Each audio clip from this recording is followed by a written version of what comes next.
What's up, guys? This time I got a Draftkings video for you. It's gonna be on the UFC 212 card, ALDO versus HOLLOWAY. And yeah, let's go ahead and get started, guys. I'm gonna be just giving you guys some of my favorite picks as far as Draftkings wise, on the card. So let's go ahead and get started here. Let's start at the very bottom. So Beltran versus Figueiredo. To be honest, both those guys, I'm not gonna be too heavy on them, even though Figueiredo is a finisher. I think Beltran could be a good value play. Let's go ahead and just open up his page here. As you can see, he is coming off a loss. Before that, he was on a 3-fight win streak. As you can see, sometimes he's very low output, 20 significant strikes.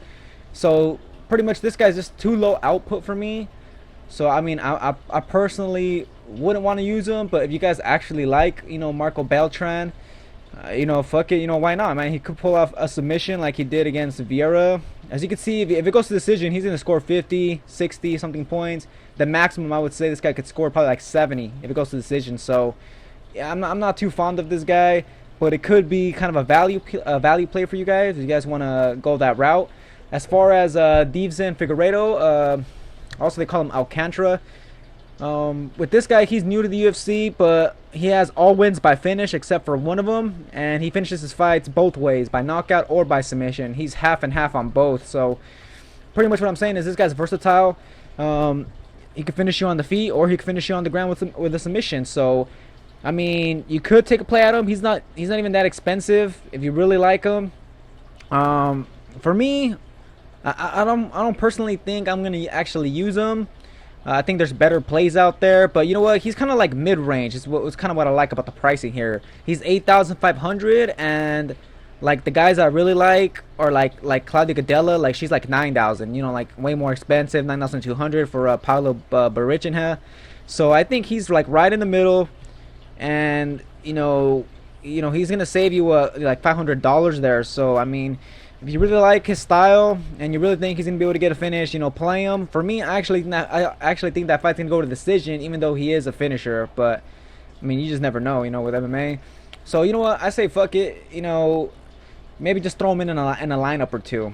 But unless you're really going heavy on him, I wouldn't suggest playing him like on every lineup. Anyways, now to the next fight, Luan Chagas versus Jimmy Wallhead. Yeah, Chagas is the favorite, and I got him winning this fight. I think I said a second round knockout. Yeah, he's a striker, a lot of power. Lost his last fight, but he actually had, as you can see, 2 knockdowns. He actually scored 52 points in a loss, so that's pretty good right there, right? And a draw, he scored 41 points. I mean, so even if this guy's not actually winning the fight, he's still scoring pretty good. Imagine if he would have won. Just add 25 points to those totals, then it gets a little higher there. Now he is kind of expensive, and with this kind of price, we kind of need a finish, and this is where, this is why I would pick him, because I actually do see him getting a finish over Jimmy Wallhead, and getting you guys a lot of points. As far as Jimmy Wallhead, he's coming off a loss. In his loss, he scored 35 points. That's not horrible. Scored a knockdown in the fight, 47 significant strikes. Obviously, this guy's the underdog in this fight. He's actually not at a bad price, 7,400. Could be a good value play if he's able to, survive Chagas' attack and then just, throw more output than him. Maybe he might get a win, but I really think Chagas is going to be able to get the finish, guys. But I mean, Wallhead, like I said, he's a good value play, 7,400. Chagas' weak spot or weakness would be that he gasses a lot. Or he gasses early in the fight, like against Erick Silva. I think after the first round he was looking tired, but I mean that could be because of the body kicks, So yeah, if Chagas gasses, but Wallhead could take over and maybe win rounds 2 and 3, and then maybe win the fight. So I mean, I see this guy pretty much as a value play. So if you like Wallhead, put him as a value play. But for me, my pick would have to be Chagas, guys. As far as DraftKings, anyway, I'm not gonna be playing no Wallhead. For the next fight, we got Viviane Pereira versus Jamie Moyle. So, I mean, Pereira, I don't really like her style. Very low output. Reminds me of Daniel Taylor. 25 significant fucking strikes. And she's 115 pounds. That is shitty ass volume. I understand it was her debut and, tough fight, but yeah, that's horrible output. yeah, 51 points she scored in the win. That is shit, and she is the more expensive fighter. So yeah, I'm staying clear away from Viviane Pereira. As far as Jamie Moyle, she won her last fight and she scored 88 points, 3 takedowns, a lot of significant strikes, 73, some passes in there, 88 points. That's a good trade for her price. And she's at 7,900. I think Moyle here is a good kind of like, she's not the cheapest fighter, but she's like kind of like almost mid-range, low to mid-range type of fighter, being at 7,900. And I think she's a very good play. First of all, I think she's going to win the fight. I think she's going to outwork Pereira. Moyle is very tough and durable. She's going to keep coming forward. She's going to keep landing strikes. She's going to go for the takedown. All that combined, you're going to get, you know, if she wins, you're going to get like probably like another 80 points, at least 70 points, I want to say, guys. And on a loss, she's probably going to score you like, I'm not going to say like 80 points or like 50 points, but maybe like, I want to say for sure like 40 points she's going to score in a loss. So I like Moyle. I think she could do well in the fight. So I like Moyle as a low to mid value DraftKings play. For the next fight, Brian Kelleher versus Yuri Alcantara.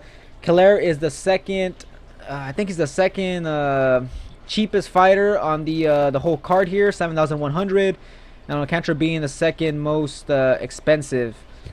So obviously a lot of people are going with Alcantara. He's on a 2-fight win streak, finishing his fights. And his last fight though, he was actually getting bombed on by Sanders. Was able to just catch him in that knee bar, but he was getting dropped left and right. Against Pickett, that was a legit win. As far as Brian Kelleher, this guy's a wrestler, kind of a grinder style, has some power in his hands. Throw some kicks here or there. I think he throws some spinning attacks. For me, I'm kind of just using him as a pump play, which is obviously a cheap fighter who I think I could just kind of throw in there. Maybe he gets me the win, maybe he doesn't, but I'm pretty much using him as a filler to afford the better fighters. I mean, he's the second cheapest guy, and I actually think he actually might have a shot at beating Alcantara. The reason for that is because obviously Alcantara fought someone kind of similar, like Sanders, similar type of builds. Obviously Sanders is a lot better than Brian Kelleher, but I think if Kelleher could impose the wrestling game, you know, he could strike and wrestle. If he gets a couple takedowns here and there, he'll be able to rack up some points like that. And overall, I think he, you know, he's a good pump play and a very cheap value play. So I say fuck it, throw him in there on the lineup. So yeah, I like Kelleher in that fight, guys. But obviously, if you really like Alcantara, I mean, I wouldn't be surprised if Alcantara gets like a second round submission win. I'm just gonna go ahead and say that.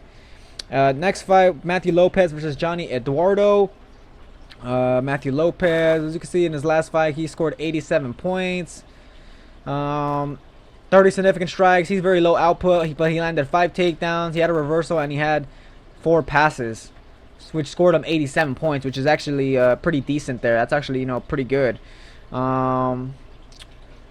He's obviously the more expensive fighter. He's the favorite, 8,600. He's in that mid-range, mid to high tier type of guys. And then we got Johnny Eduardo here. He's coming off a second round knockout win. This guy also isn't as high output or volume as far as his striking goes, but you know, he's the better striker here for sure. As you can see in his last fight, 26 significant strikes. He had a knockdown, got a finish, 93 points. Yeah, this guy has the potential to get a quick finish or like a late finish. Eduardo's going to be the better striker. Lopez is more of a wrestler. He wants to stand with you just enough to get the takedowns on you. Eduardo's takedown defense looks to be kind of decent.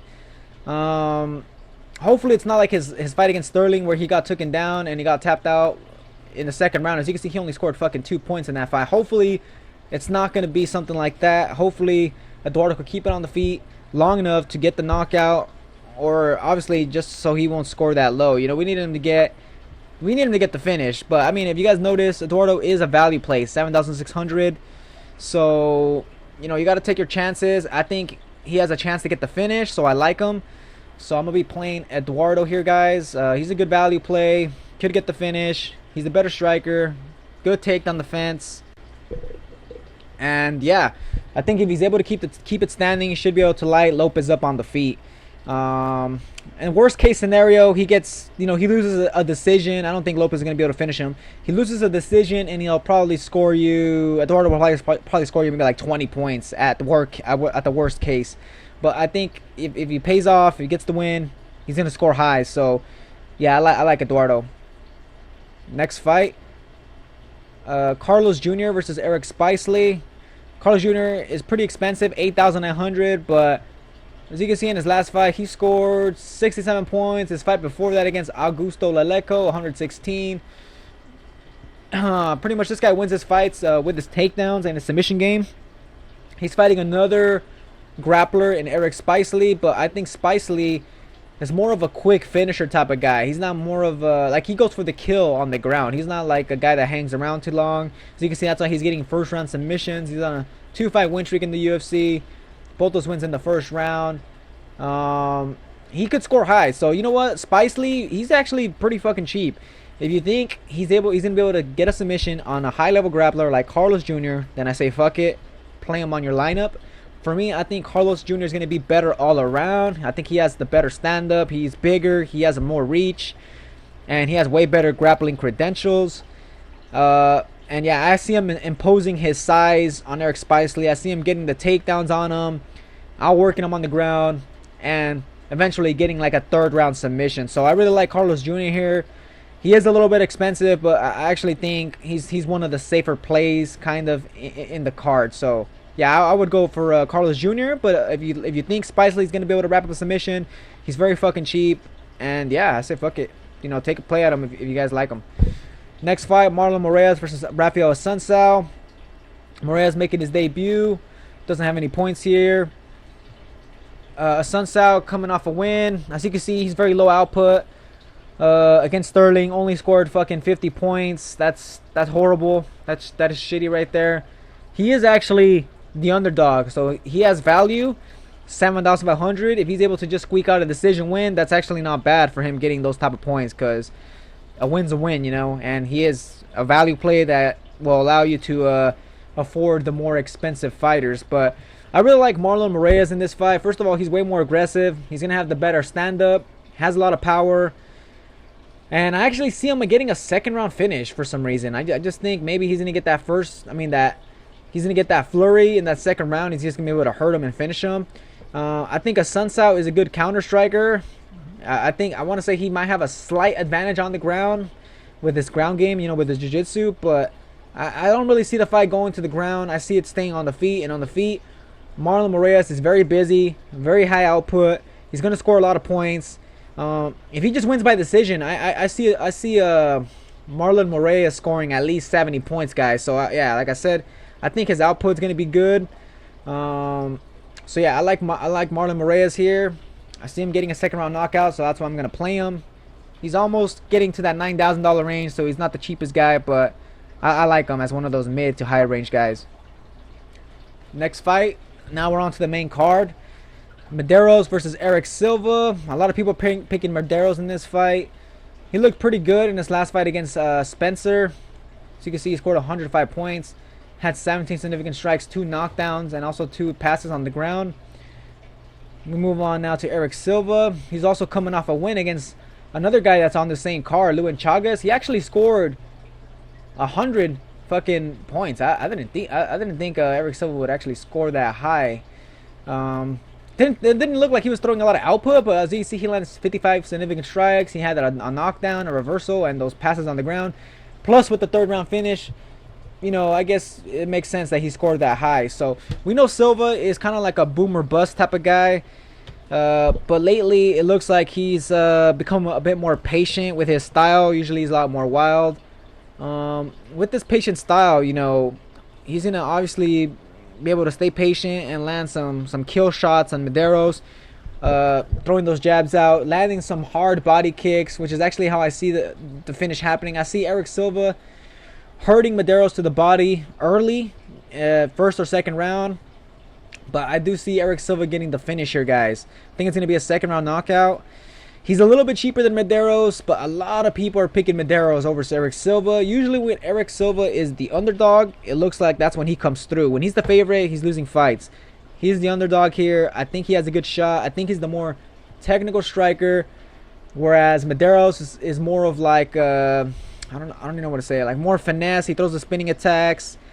I just don't think he's as technical, and I don't think Medeiros has that like really huge stopping power.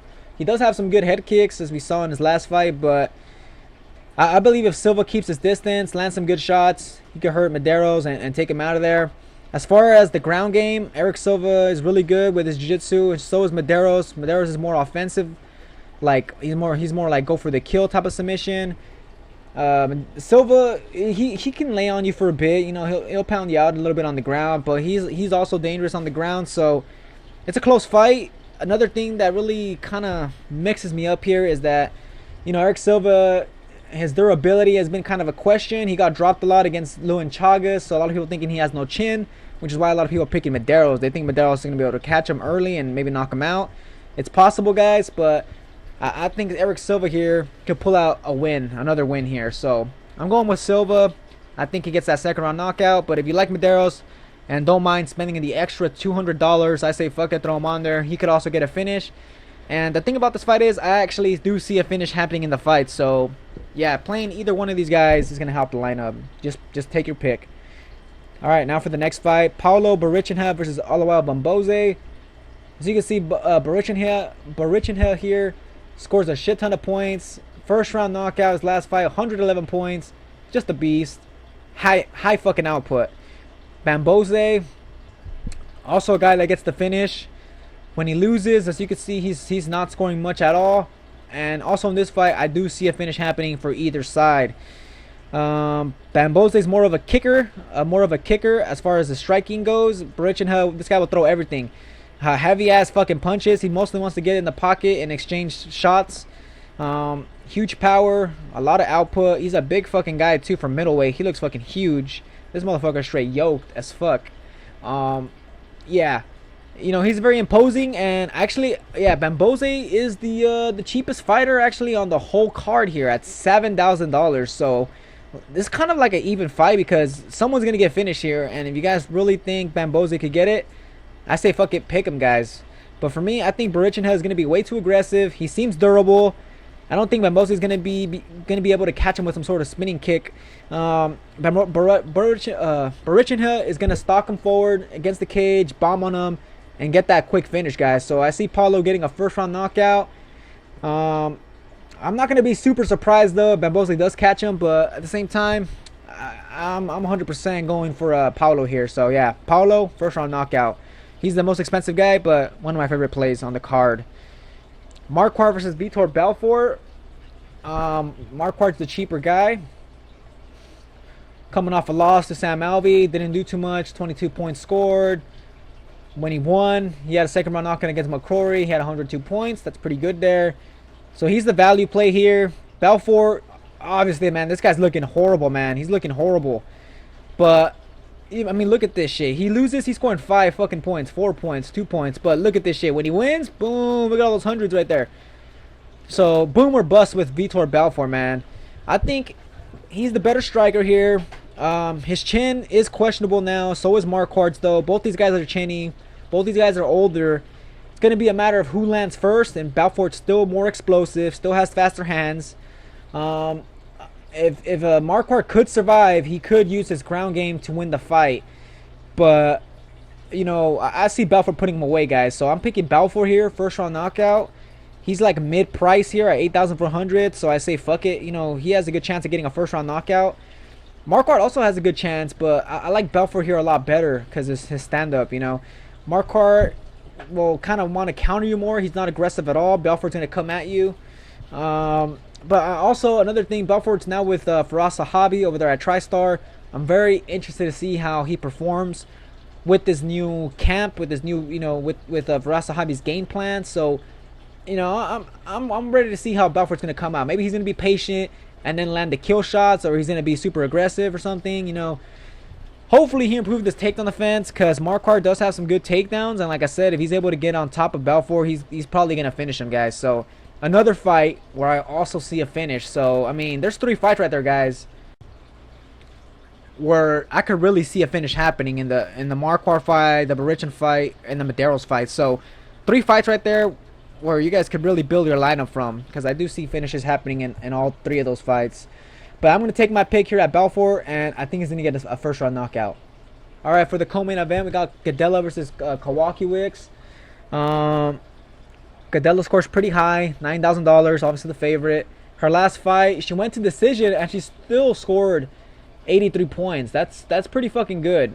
As you can see against Jędrzejczyk, she even scored 77 points. That's also very fucking good. On a win, she scored 115 by fucking decision against Aguilar. So, man, she could score high. What really makes me want to pick her is her wrestling. She has really good wrestling. If we look at her takedowns average here, look at that. 6 takedowns, 4 takedowns, 4 takedowns, 7 takedowns. Wow, she has not scored. I mean, she has always pretty much landed a takedown, guys, in every single one of her fights, and she's getting more than 4 takedowns a fucking fight. So, what does that mean? 4 takedowns right off the bat, add that right away to the points, 4 times fucking 5. That's already 20 points, guys. That's not counting strikes or nothing. Now, imagine that with the strikes and shit. Then you're getting like 80, at least 70 minimum, up to like 90 points on a decision win. So, I like Gadelha here. I think she's very fucking safe. Kowalkiewicz, I mean, she pretty much got owned by Jędrzejczyk besides her, you know, catching her with a punch and having her hurt. She does have some good, you know, output with her strikes, but, I mean, I don't really see her winning the fight. And if you guys just want to pick her, fuck it, you know, you can pick her, but on a loss, I think she's not going to score too high. I mean, 50 significant strikes against Jędrzejczyk in all 5 rounds. She only scored 25 points, and that was Jędrzejczyk that's, you know, stood up with her the whole fight. Imagine when Kowalkiewicz is on the ground. She's not going to score much at all. Doesn't have a dangerous ground game. You know, a dangerous submission with her ground game. So, yeah. I can't see Kowalkiewicz doing well here in this matchup. So, yeah, Gadelha's going to win this. And she's going to score a lot of points with her ground transitions on the ground. And the takedowns and her significant strikes. So, yeah, guys. I really like Gadelha. And I suggest you guys play her. Now for the main event. Max Holloway versus Jose Aldo. Both these guys are the same price, so take your pick. Who do you guys want?